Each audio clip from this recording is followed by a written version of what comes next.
Ovdje сме со учесник на ретрокар шоуто во Делчево. Гледаме доста интересен модел. Од каде доаѓате, колку често учествувате на вакви настани и нешто за вашето воз? Прва изложба му е на ово возило.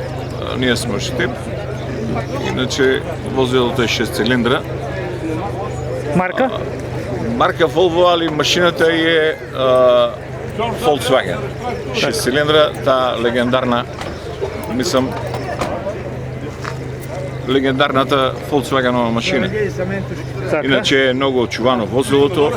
Деломично има некаде фарбано, 79-та година е.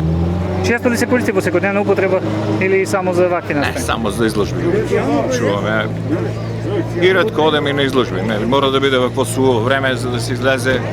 Олтаймерите се специфична ствар, не е за секојдневна употреба. За организаторите што ќе кажеме? Па супер, се повеќе и повеќе вакви дечки да има. И ќе биде секаде да има вакви дечки.